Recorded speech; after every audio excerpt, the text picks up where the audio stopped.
Ifaremi Olosun. Agogo ń dún kango. Ìyá ìlú ń wí tirẹ̀ ó rọ̀ sọ̀mù. Ifaremi Olosun. Àti wá ọ̀dẹ́lé ilé eré ló ti wá o, gbogbo èèyàn ló ti mọ̀. Ifaremi Olosun. Ọlọ́run ló yàn ọ́ kí ṣe mímọ̀ rẹ nìkan. Kò ní ń wọ́, a ò kì í ń kú. Iṣu kì í wọ̀ bẹ́ẹ̀. Ifaremi Olosun. Kò ó soríire. Wá dàgbà wá dògbó wá tún lálàáfíà. Ẹ̀yin olólùfẹ́ Ifaremi Olosun. Gbogbo yín la kí. Adúpẹ́dúpẹ́ o. Kájọ ṣàṣeyẹ o. Ifaremi Olosun. Ifaremi Olosun o kú iṣẹ́. Alafia family, it is yours truly, Ifaremi Olosun. I give thanks for another day in the land of the living. And I'm so thankful that I can come here to deliver this message to you. For the new year, I was doing New Year readings. And as I was doing the New Year readings, I started noticing a reoccurring pattern. So I just want you to know right now, going into the year of 2021, it is all about the ancestors working. The ancestors working through us. You know how some people say the veil is thin? In this case, I can't even say that the veil is thin. It's open. It's open because these ancestors are coming through. They are coming through to facilitate, to be able to help us to do the work, to do the healing that we need to do to break these patterns, to elevate. So many divine messages have been coming through, and they're mostly centered around ancestral offerings, ancestral work, ancestral veneration. Outside of the ancestors, the spirit energies of Egbe, our spirit group. If you're not familiar with Egbe is our spirit group that we are bonded with in heaven before coming to earth. And so the Egbe spirits have been coming through in the readings very frequently as well. So we have the ancestors coming through. We have our Egbe coming through.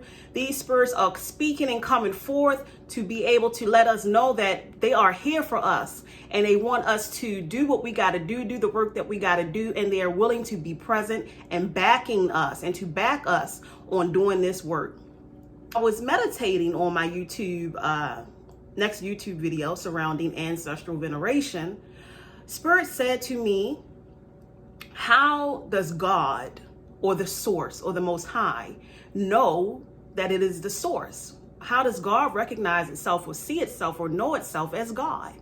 It is because as we are manifested in human form as aspects of the source and of God or the Most High, whatever you call the Most High or the source, when we are manifested in carnal form, we are the ones that recognize the source as being the source. So it gives birth to something that is able to recognize it for what it is, that makes it what it is. So I don't know if you caught that or not, but I'm going to move on to the overall point of this all. So as we are venerating our ancestors, for a God to know that it is a God, it is done so by us acknowledging it as such. How do you praise and worship or acknowledge a God? How do you uplift a God or the God within or yourself? Or how do you uplift anything? It's through speaking it again and again, feeding it, giving it your energy, believing in it, investing in it, giving to it. So that is how you uplift something, worship something, praise something. And so the ancestors, as we are giving those our offerings to our ancestors, what in essence are we doing? We are godifying, not just venerating them and raising their energies, yes, but we are also godifying our ancestors. And if we're godifying our ancestors, then what are we doing for ourselves? Because we are our ancestors. We are godifying and immortalizing ourselves through our DNA, through our blood, through the ancestors who lived through our blood. So that is the thought that Spirit gave to me, was that as you do this, as you do the work, all of this is setting you up for the next stage of our evolution, for the next phase of our evolution. Laying down the breadcrumbs, giving it to us gently and slowly, especially for some people who may find it hard to wrap their minds around the evolution that's taking place right now. So I wanted to share that message with you. Watch out for my YouTube video on ancestral veneration. Be mindful that if you haven't already started an ancestor altar, if you're not doing that already, I'm going to provide some insight and background on how it's done in the source land, as I like to call it, Africa, Nigeria. As I went to visit there, I saw and observed how they venerated the ancestors.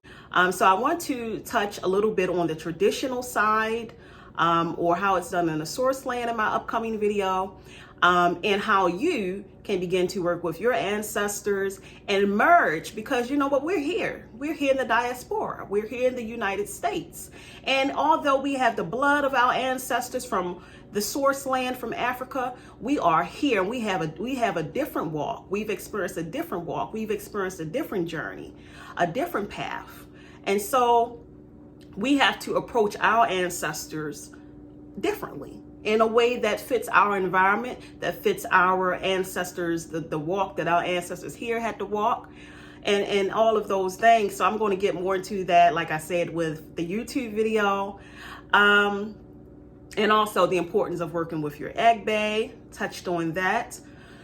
Another thing that that I am coming to you to discuss is,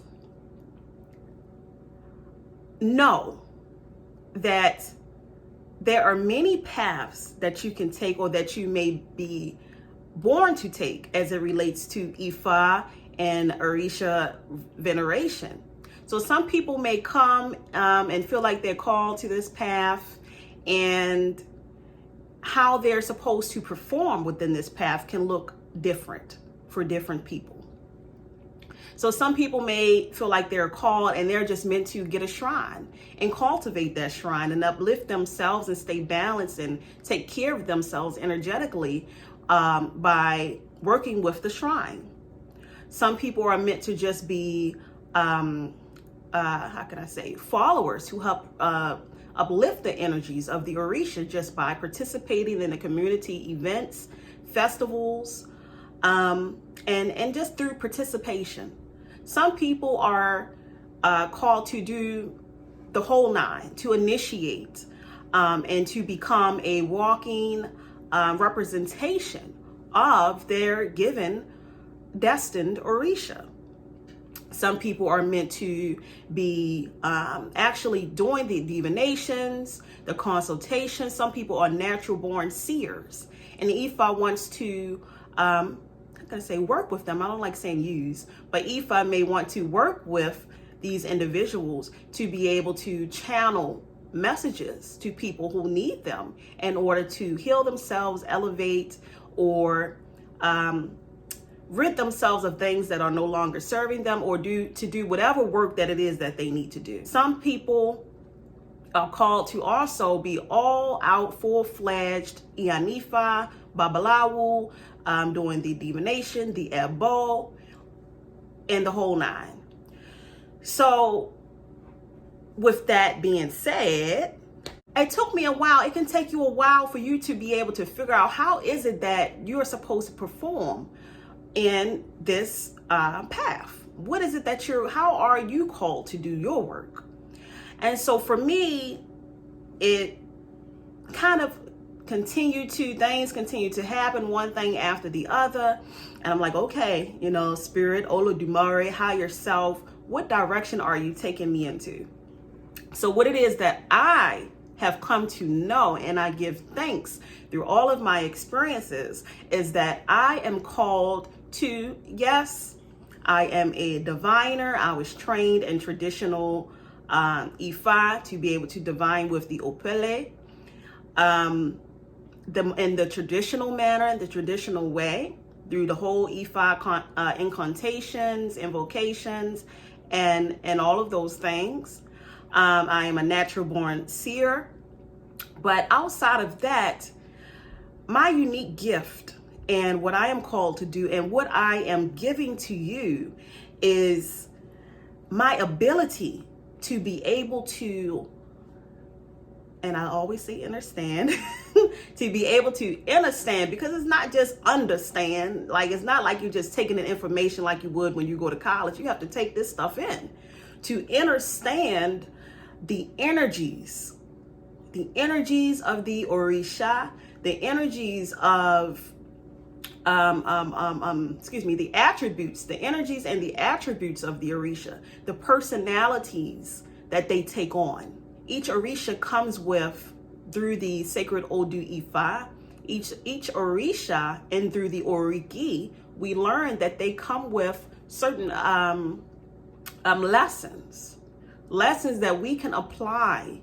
and take with us as human beings to be able to rebalance ourselves, to overcome, to heal, to face life challenges. So what I was able to do, because my higher self, my journey, took me through some rough patches, some rocky roads, some, I don't even know what to call it, some things, y'all, some things. And so my experience took me through some things to kind of tell me, okay, you've learned about the Orisha, you've studied in Nigeria, you've gone over there, you've experienced the culture, you've experienced some things while over there. You know this stuff. So now that you understand, you have a relationship, and you've begin to work with these energies, to know, to feel them, to understand them, to take them in, to know their energy so well that now when this situation presents itself, I know I can go to Obatala for this, and I can connect to Obatala like that in order to apply Obatala's energy, in order to apply Obatala's lessons, in order to apply Obatala's messages, in order to apply all things encompassing, all things Obatala, to be able to rebalance myself, to be able to come back to my center, to be able to heal myself. And so that is what I want to share with you. How to apply the knowledge of the Orisha, how to apply their attributes, their energies, their characteristics, the knowledge, their stories, because some Orisha, as we know, walk the earth, or as you may not know, walk the earth in human form at some point. And so they embodied the energy so much so that they were deemed, okay, that is Obatala on earth. That is a Kabiesi Shango in the flesh. And so through their walks, through their paths, through their energies, through these God divine energies, we can connect to those. We have to learn to understand those, work with them, feel them, know them.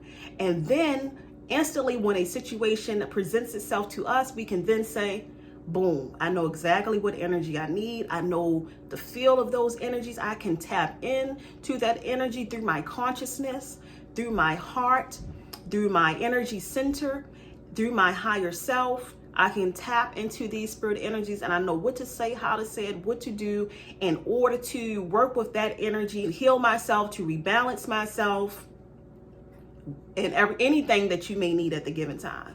So that is what my path has called me to do and to share with others. I approach it from not just the traditional, from the traditional manner. I approach Orisha, the application of Orisha knowledge, from being who I am, which is an African born in America. From as an African who has to adapt, who has to live here, who have to work my magic, to work with the Orisha where I'm at. As an African woman who experiences the things that we experience here in this country. So I take all of that into account in a realistic manner to approach the application of Orisha knowledge, of Orisha Ifa science, to benefit who we are how and what we need to support us here in this country. So that's my thing.